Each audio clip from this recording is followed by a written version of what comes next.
അവരോട് പറയാം. Class 12 കെമിസ്ട്രിയുടെ P block elements എന്ന ചാപ്റ്ററാണ് നമ്മളിന്ന് നോക്കാൻ പോകുന്നത്. അപ്പോൾ അതിൽ മെയിനായിട്ട് പഠിക്കുന്നത് ഗ്രൂപ്പ് 15 തൊട്ട് ഗ്രൂപ്പ് 18 വരെയുള്ള എലമെൻറ്റ്സിൻ്റെ ഫിസിക്കൽ പ്രോപ്പർട്ടിയും കെമിക്കൽ പ്രോപ്പർട്ടിയും പിന്നെ അവർ തന്നെ ഫോം ചെയ്യുന്ന കുറച്ച് കോമ്പൗണ്ട്സിനെ കുറിച്ചാണ് നമ്മൾ പഠിക്കാൻ പോകുന്നത്. അപ്പോൾ ഫസ്റ്റ് നമ്മൾ പഠിക്കാൻ പോകുന്നത് ഗ്രൂപ്പ് 15 എലമെൻറ്റ്സിനെ കുറിച്ചാണ്. ഗ്രൂപ്പ് 15 നൈട്രജൻ ഉണ്ട്, ഫോസ്ഫറസ്, ആർസെനിക്, ആൻറ്റിമണി, ബിസ്മത്ത്. ഇത്രയും എലമെൻറ്റ്സ് ആണ് ഗ്രൂപ്പ് 15 ഉള്ളത്. താഴോട്ട് പോകുന്തോറും മെറ്റാലിക് ക്യാരക്ടർ കൂടി വരും. അപ്പോൾ നമുക്ക് മനസ്സിലാവും നൈട്രജനും ഫോസ്ഫറസും നോൺ മെറ്റൽസ് ആണ്, ആർസെനിക്കും ആൻറ്റിമണിയും മെറ്റലോയിഡ്സ് ആണ്, ബിസ്മത്ത് ഒരു ടിപ്പിക്കൽ മെറ്റൽ ആണെന്ന് മനസ്സിലാവും. ഇനി ഈ ഗ്രൂപ്പ് 15 എലമെൻറ്റ്സിൻ്റെ ഒക്കറൻസിനെ കുറിച്ചാണ് പറയുന്നത്. നൈട്രജൻ ആണ് മോസ്റ്റ് അബണ്ടൻ്റ് ആയിട്ട് അറ്റ്മോസ്ഫിയറിൽ കാണുന്നത്. അത് 78% ബൈ വോളിയം വരെ അറ്റ്മോസ്ഫിയറിൽ കാണുന്നുണ്ട്. എർത്തിൻ്റെ ക്രസ്റ്റിൽ തന്നെ സോഡിയം നൈട്രേറ്റ് ആയിട്ടും പൊട്ടാസ്യം നൈട്രേറ്റ് ആയിട്ടുമാണ് നൈട്രജൻ എക്സിസ്റ്റ് ചെയ്യുന്നത്. ഈ നൈട്രജൻ പ്ലാന്റ്സിലും അനിമൽസിലും പ്രോട്ടീൻസിൻ്റെ ഫോമിലും കാണാൻ പറ്റുന്നുണ്ട്. ഇനി അടുത്ത് പഠിക്കാൻ പോകുന്നത് ഫോസ്ഫറസിനെ കുറിച്ചാണ്.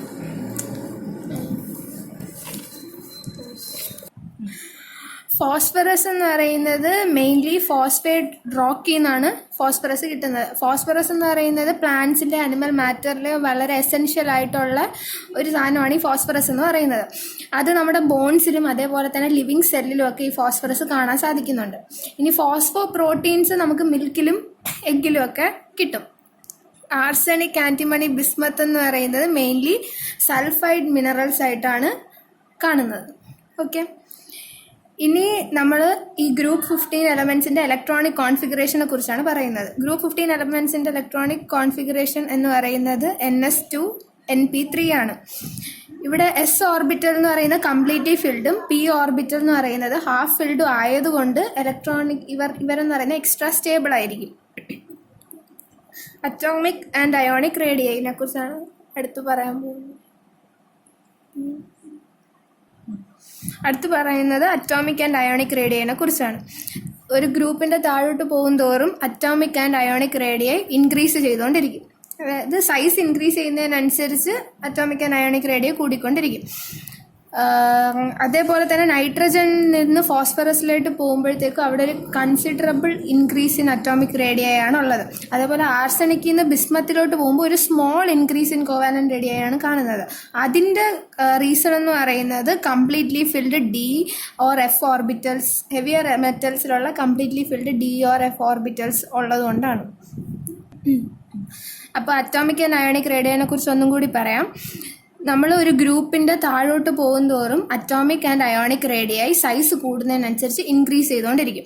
നൈട്രജനിൽ നിന്ന് ഫോസ്ഫറസിലോട്ട് പോകുമ്പോഴത്തേക്കും അവിടെ ഒരു കൺസിഡറബിൾ ഇൻക്രീസ് ഇൻ അറ്റോമിക് റേഡിയയാണ് കാണുന്നത്. അതേപോലെ തന്നെ ആർസെനിക്കിൽ നിന്ന് ബിസ്മത്തിലോട്ട് പോകുമ്പോഴത്തേക്കും ഒരു സ്മോൾ ഇൻക്രീസ് ഇൻ കോവാലന്റ് റേഡിയയാണ് കാണുന്നത്. ഇതിന് കാരണം എന്ന് പറയുന്നത് എന്തുവാണ്, ഡി ആൻഡ് എഫ് ഓർബിറ്റൽസിൻ്റെ ഹെവിയർ മെമ്പേഴ്സിൽ d and f orbitals completely filled ആണ്. അപ്പോൾ ആ ഒരു റീസൺ കാരണമാണ് നൈട്രജനിൽ നിന്ന് ഫോസ്ഫറസിലോട്ട് പോകുമ്പോഴത്തേക്കും ഒരു കൺസിഡറബിൾ ഇൻക്രീസും ആർസെനിക്കിൽ നിന്ന് ബിസ്മത്തിലോട്ട് പോകുമ്പോഴത്തേക്കും ഒരു സ്മോൾ ഇൻക്രീസ് ഇൻ കോവാലന്റ് റേഡിയ കാണാനുള്ള റീസൺ. അടുത്തത് നമ്മൾ അയണൈസേഷൻ എൻതാൽപ്പിയെ കുറിച്ചാണ് പറയുന്നത്. ഗ്രൂപ്പിൻ്റെ താഴോട്ട് പോകുന്തോറും അയണൈസേഷൻ എൻതാൽപ്പി ഡിക്രീസ് ചെയ്തുകൊണ്ടിരിക്കും. അതായത് അറ്റോമിക് സൈസ് കൂടുന്നതിനനുസരിച്ച് അയണൈസേഷൻ എൻതാൽപ്പി ഡിക്രീസ് ചെയ്തുകൊണ്ടിരിക്കും. ഇതിൻ്റെ റീസൺ എന്ന് പറയുന്നത് എക്സ്ട്രാ സ്റ്റേബിൾ ആയിട്ടുള്ള half filled p orbital electronic കോൺഫിഗറേഷനും സ്മോൾ സൈസും കാരണമാണ് താഴോട്ട് പോകുന്തോറും അയണൈസേഷൻ എൻതാൽപ്പി കുറയുന്നത്. അതായത് ഒരു ഗ്രൂപ്പിൻ്റെ താഴോട്ട് പോകുന്തോറും അയണൈസേഷൻ എൻതാൽപ്പി ഡിക്രീസ് ചെയ്യാനുള്ള റീസൺ എക്സ്ട്രാ സ്റ്റേബിൾ ആയിട്ടുള്ള ഹാഫ് ഫിൽഡ് പി ഓർബിറ്റൽസും സ്മോൾ സൈസും കാരണമാണ്. അതേപോലെ തന്നെ ഗ്രൂപ്പ് 15 എലമെൻറ്റ്സിൻ്റെ അയണൈസേഷൻ എൻതാൽപ്പി ഗ്രൂപ്പ് 14 വെച്ച് കമ്പയർ ചെയ്യുമ്പോൾ കൂടുതലാണ്. അതിന് കാരണവും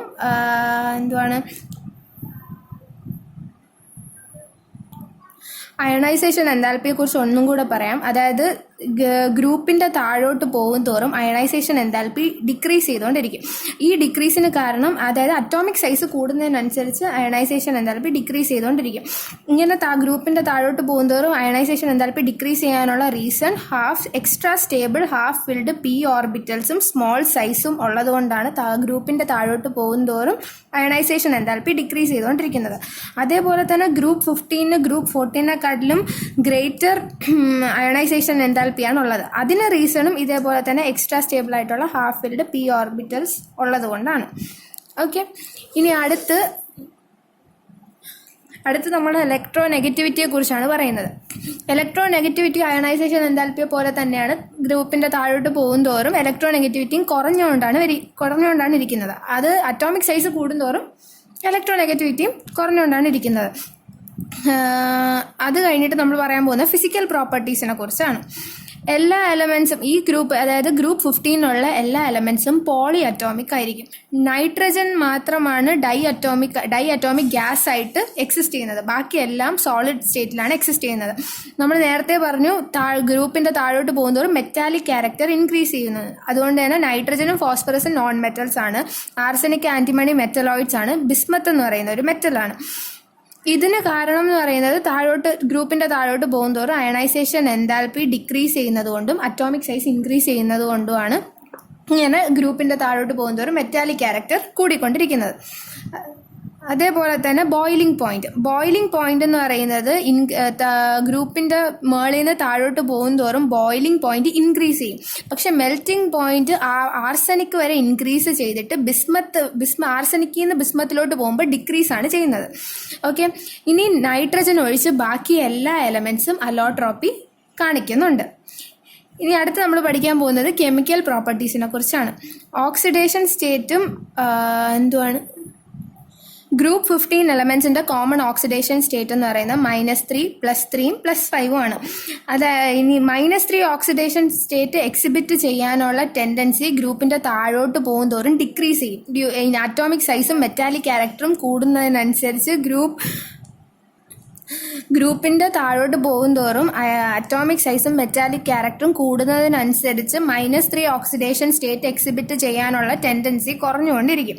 അതേപോലെ തന്നെ ലാസ്റ്റ് മെമ്പർ, അതായത് ബിസ്മത്ത് എന്ന് പറയുന്നത് ഹാർഡ്ലി മാത്രമേ -3 ഓക്സിഡേഷൻ സ്റ്റേറ്റ് കാണിക്കത്തുള്ളൂ.